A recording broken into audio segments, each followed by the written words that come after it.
안녕하세요. 유정글 선생님입니다. 2007년에서 2020년까지 나왔던 수능 국어 과학 지문의 제목을 좀 보고 있었어요. 지문을 바라봤던 우리 당시 수험생들 얼마나 힘이 들었을까 이제 공감이 됩니다. 제목을 한번 읽어보겠습니다. 장기 이식과 내인성 레트로바이러스, 반추동물의 탄수화물 분해, 연력학에 대한 과학자들의 탐구 과정, 우주의 암흑물질, 분광 분석법의 차원과 과학적 성과, 반데르발스 상태 방정식, 불확정성의 원리, 율리우스력과 그레고리력. 어때요 여러분? 제목만 들어도 머리가 지끈지끈하죠. 이렇게 어려운 수능 국어 어떨까요? 지난 영상에서 선생님은 15분 만에 끝내는 수능 문학을 여러분에게 알려주었습니다. 오늘은 수능 비문학 독서 15분 만에 끝내는 방법을 일러드리죠. 우린 이른바 수능 비문학을 독서라고 하고 독서를 읽는 걸 독해라고 합니다. 그런데 국어 독해가 너무너무 어렵죠. 이렇게 어려운 수능 비문학 독해를 간단하게 끝내는 방법을 15분 만에 알려드리겠습니다. 독해가요 정말 독해요. 정말 지독하다니까요 여러분. 독해의 원리를 모른 채 여러분이 글을 읽게 되면 독해가 독해져서 여러분에게 독이 됩니다. 오늘 수능 비문학 15분 만에 끝내는 방법을 통해 여러분이 정확하게 글을 읽고 이해하길 바랍니다. 그런데 여러분, 이해라는 개념이 어떠냐면 독해라는 것은 읽고 이해하는 것이에요. 이해는 분별하고 판단하는 것이거든요. 판단은 다시 논리적 기준을 가지고 분석하는 것이에요. 즉 독해에는 이해력이 중요하다는 겁니다. 사고력이 중요하다는 거죠. 독해가 눈으로 문자를 읽는 것이 아니라 정보를, 문자로 제시된 정보를 읽고 사고해야 되는 것이에요. 그렇다면 지금까지 여러분의 국어 공부가 사고력을 키우는, 이해력을 키우는 공부였나요? 여러분의 뇌를 바꾸는, 이해력을 키우는, 사고력을 키우는 강의를 지금부터 시작해 보겠습니다. 유정글 선생님이 이야기하는 독해 원리를 FQS의 독해 원리라고 하죠. FQS예요. F는 포커스입니다. Q는 퀵이고요. S는 스킵이에요. 즉 다음 글을 읽고 물음에 답하시오라고 했을 때 물음에 답하기 위해 읽어야 할 다음 글을 포커싱해야 될 정보로 봅시다. 그러니까 우리에게 주어진 전체의 글이 모두 포커싱이 아니란 말이에요. 저는 여러분들에게 퀵해도 되는 정보, 스킵해도 되는 정보를 일러드린 반면 포커싱해야 될 정보를 어떤 방식으로 찾을지를 일러드리려고 합니다. 비밀스러운 이야기인데 말이야. 니들 가끔 야동 보니 야동? 선생님 가끔 보거든요. 전체 영상을 풀버전으로 보잖아요. 어떤 부분은 퀵해버리고 선생님 뭘로 보는 거야? 그 야동 말고 말이야. 야구 동영상 말이에요. 야구 동영상. 선생님이 야구를 좋아하거든요. 야구 동영상을 볼 때 우리 팀이 실점하는 장면? 이거 스킵해도 되죠. 상대팀이 점수를 내는 장면은 퀵해요. 우리 팀이 점수를 내는 장면을 포커싱하죠. 그것처럼 다음 글 읽고 물음에 답하시오. 물음에 답하기 위한 다음 글 포커싱에 해당되는 정보를 찾는 방법이 FQS의 독해 원리입니다. 포커싱에 해당되는 정보를 어떻게 찾을 것이냐, 저는 그 방법을 여러분에게 세 가지의 방법을 통해 일러드리겠습니다. 첫째, 표지를 통해 포커싱할 정보를 찾읍시다. 두 번째, 제재의 속성을 통해 포커싱할 정보를 찾도록 합니다. 세 번째는 이 수준에 이르러야 여러분들의 사고력과 이해력이 강해졌다고 볼 수 있는 것이고 그래야만 킬러 컨텐츠의 문제를 풀 수 있습니다. 바로 세 번째가 패턴을 통해 독해하는 것이죠. 유정글의 FQS 독해 원리 지금부터 시작을 하겠습니다. 지금부터 일러드리는 독해의 방법은요, 시력만 있으면 해결할 수 있는 독해의 원리입니다. 제가 세 가지 방법을 일러드린다고 그랬는데 첫 번째가 표지를 활용한 독해 방법이에요. 문자를 통해 전달되는 정보를 이해하는 것이라고 했음에도 불구하고 세상을 볼 수만 있으면, 글을 읽기만 하면 핵심을 찾아낼 수 있는 방법을 일러드리겠습니다. 그게 표지예요. 여러분, 사람은 나서 표현하기 시작하면요, 말을 통해 표현하고 행동을 통해 표현하면 드러내고 싶은 욕망이 있잖아요. 그것들이 다양한 예술의 형태로 드러나기도 해요. 음악을 통해서도, 무용을 통해서도, 그림을 통해서도 표현하잖아요. 자신의 생각이나 느낌을 강력하게 표현할 때는 다른 리듬을 주거나 다른 멜로디를 주거나 다른 색상을 주거나 다른 동작을 하겠지요. 글을 쓰는 사람도 자신이 전달하고자 하는 메시지를 강력하게 전달할 때는 즐겨 쓰는 어휘나 문장 구조가 있습니다. 그래서 첫 번째 FQS의 독해 원리, 첫 번째 표지를 활용하라. 세 가지의 방법이 있습니다. 첫 번째는요, 서술어이고요. 두 번째가 문장의 구조를 활용하는 방법입니다. 세 번째가 표지어입니다. 첫 번째 표지 서술어는 서술어 자체가 글쓴이가 강조하는 정보를 표시를 해줘요. 예를 들어 중요하다, 강조하다, 필요하다, 필수적이다, 해야 한다, 이중부정어의 서술어가 쓰이는 문장을 주의해 주십시오. 그 문장은 글쓴이가 강조하는 정보예요. 여러분, 출제자는 어떤 문제를 내겠습니까? 글쓴이가 강조하는 어휘 표현이 있다면 그 정보 우리가 집중해서 보셔야 되지 않겠어요? 첫 번째, 표지 서술어입니다. 다시 한번 반복하죠. 중요하다, 강조하다, 필요하다, 필수적이다, 이중부정의 서술어, 그리고 해야 한다 등의 서술어가 쓰이면 그 문장에 주의하십시오. 두 번째, 문장의 구조입니다. 저는 그걸 A-B 구조라고 그래요. A가 아니라 B, 즉 A를 부정하고 B를 긍정하는 내용. A가 아니라 B, A와 달리 B, A 못하고 B하면 B에 해당하는 정보가 중요합니다. 두 번째, A보다 B, A와 B를 비교해서 쓸 경우 B의 정보가 더 강조되는 경우가 많아요. A이기에 A 때문에 함으로써 이어서 B 하면, 즉 A와 B를 원과 결과로 제시할 땐 결과에 해당되는 B의 정보가 중요합니다. 물론 과학 지문의 경우, 기술 지문의 경우 원인에 해당되는 A의 정보가 중요한 경우도 있긴 합니다.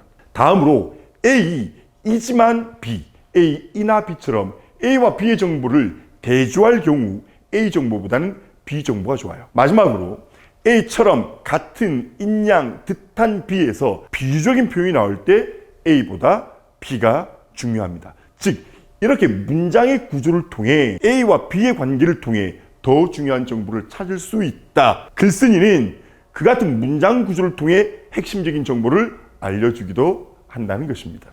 마지막으로 표지어예요. 이 표지어는 수많은 국어 선생님들이 독해의 핵심적인 정보를 찾는 방법으로 많이 설명들 하시죠. 이 표지어는 일종의 신호등이에요. 보행 중에 신호등을 건너려고 그래요. 빨간불이 켜지면 서야죠. 초록불이 켜지면 길을 건너갈 수 있습니다. 글을 읽을 때 멈춰서서 더 집중해야 될 정보를 일러주는 게 바로 지시어와 접속어예요. 이 지시어와 접속어는 문장의 논리적 관계를 나타내기도 하기 때문에 문장의 핵심적인 정보, 즉 표지어를 찾는 데만 도움이 되는 것이 아니라 문제를 푸는 데도 직접적인 도움이 돼요. 그 지시어와 접속을 우리는 표지어라고 합시다. 표지의 종류는 4가지의 종류가 있습니다. 이름절로 된 말, 이음절로 된 말, 삼음절로 된 말, 사음절로 된 말이 있어요. 이름절로 된 말은 곧, 즉이에요. 이음절로 된 말은 오직, 다만, 결국, 특히. 삼음절로 된 말은 그러나, 그런데, 그래서, 이러한, 이렇게, 이처럼, 그러나, 하지만 등이 있고요. 사음절로 된 말은 그러므로, 그리하여 등이 있습니다. 지금 말씀드렸던 이름절부터 사음절의 표지어가 나오면 이 표지어 이후에 해당되는 정보가 중요한 정보라고 인식을 하시면 돼요. 그 정보가 출제될 정보입니다. 여기서 다시 하나, 앞서 선생님이 이 같은 표지어들이 논리적 관계를 이야기해 주는 것이라고 그랬죠. 그의 핵심적인 정보, 즉 퀵해도 되고 스킵해도 되는 정보가 아니라 포커싱해도 되는 강력한 정보, 물음에 답하기 위해 반드시 알아야 될 정보를 드러내는 것뿐만이 아니라 문제를 푸는 데도 도움이 돼요. 예를 들어 A 곧 B, A 즉 B에 있었을 때 즉 이후에 밑줄을 그어놓고요. 기억에 대한 설명으로 적절한 것은 했을 때, 기억에 대한 이해로 적절한 것은, 기억에 대한 설명으로 적절하지 않은 것 했었을 때 밑줄 친 기억만 가지고 의미 파악이 어려울 수 있어요. 이럴 때 A 곧 B, A 즉 B는 A와 B가 쌤쌤이라는 뜻이거든요. 그래서 여러분은 밑줄 친 기억의 의미가 아니라 그보다 그것을 더 상세하게 진술이 되어 있는 즉 앞의 정보를 통해 정답을 파악하면 더 쉽습니다. 예를 들어 세 번째 문단 두 번째 문장에 그러나로 시작하는 문장이 있다고 칩시다. 그러나의 밑줄을 긋고 적절한 것, 적절하지 않은 것을 물었을 때 여러분 답을 어떻게 찾습니까? 밑줄 친 그러나 이후의 문장으로 답을 찾지 못하겠다면 그러나 앞에 있었던 두 문장이 그러나 이후의 문장과 반대되는 뜻이므로 선택지를 여러분 앞 첫 번째 문장과 두 번째 문장의 반대 뜻으로 정답을 찾으셔도 되지요. 이처럼 표절은 문장의 논리적 관계를 통해 정보의 중요성을 판단하는 것과 더불어 중요한 문제를 해결할 수 있는 중요한 논리적 사고의 기반이 됩니다. 유전거리 FQS의 독해 원리 세 가지 중 첫 번째, 표지를 활용한 독해였습니다. 표지 서술을 통한 핵심 정보의 선별, AB 구문, 문장의 구조를 통한 핵심 정보의 선별, 그리고 표지어를 통한 핵심주의 선별. 이건 여러분이 눈을 뜨고만 있다면 누구나 적용할 수 있는 아주 간단한 독해 원리였습니다. 두 번째는요, 여러분이 흔히 비문학 독해 지문의 내용을 좀 분류해 보면 그 정보의 성격에 따라 제재의 종류를 나눈답니다. 어떤 지문들이 있느냐 하면 인문, 사회, 과학, 기술, 예술 중, 물론 최근에 어려운 지문은 그 같은 단독 제재를 두 개 이상 섞어내는 융합 지문이 어렵긴 하죠. 그런데 여러분 독해를 하실 때요, 이 제재의 성격을 고려해서 독해를 좀 해 보세요. 쉽게 말씀을 드리면 이런 거예요. 개그 프로그램을 보고 난 뒤에 이런 이야기를 하는 것 같아요. 야, 이 프로그램은 내게 뭐 남겨주는 게 없어. 내게 교훈을 주는 게 없어. 개그 프로그램 보고요.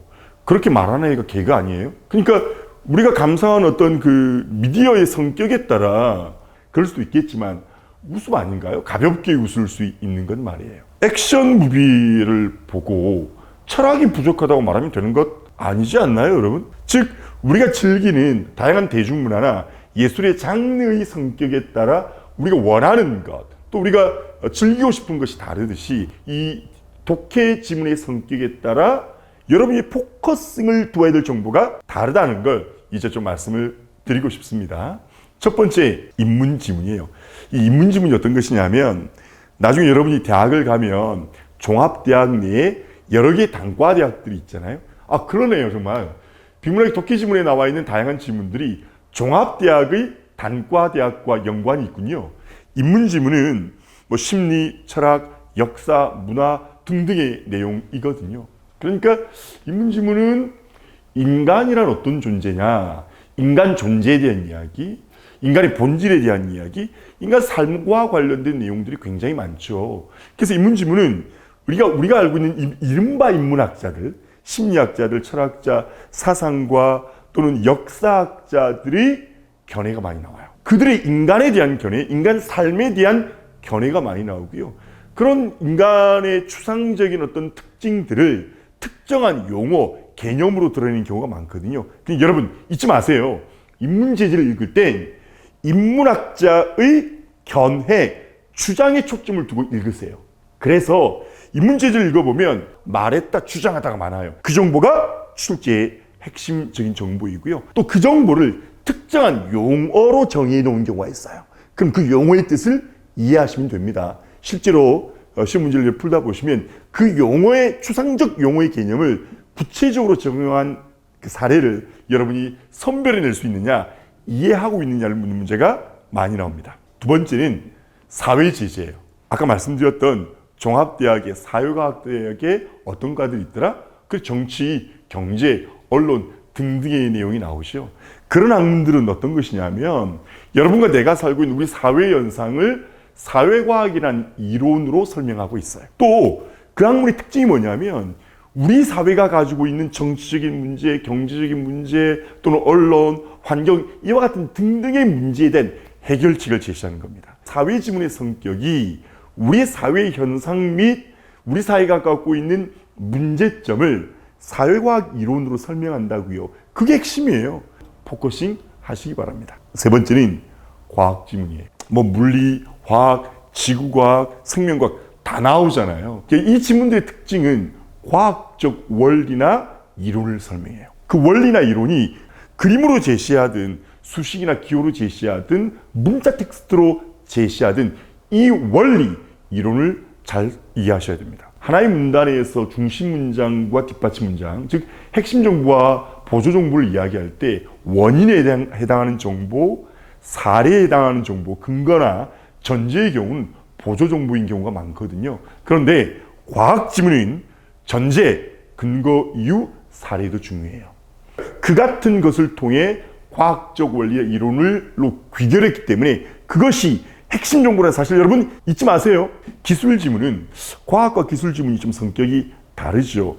기술 지문의 경우는 과학적인 원리나 이론을 적용해서 어떤 제품을 만들고 구조물을 만들고 장치를 만드는 게 기술 지문이잖아요. 원리도 나와요. 이론도 나와요. 과학 지문의 성격에서처럼. 그런데 그것보다 더 중요한 게 그것이 특정한 제품이나 장치에 구조물에 어떻게 적용됐는가가 중요합니다. 응용, 사용, 활용, 적용이란 말이 많이 나와요. 따라서 기술 지문을 읽으실 때 여러분 특정한 기술적 방식이 어떤 상품과 장치와 구조물에 어떻게 적용되는지 활용되는지를 확인하십시오.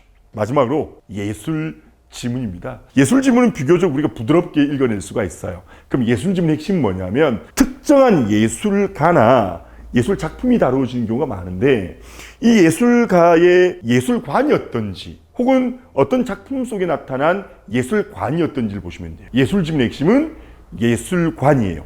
그리고 그 예술관이 어떤 예술적 기법을 통해 표현되고 있느냐, 이게 예술 지문의 성격입니다.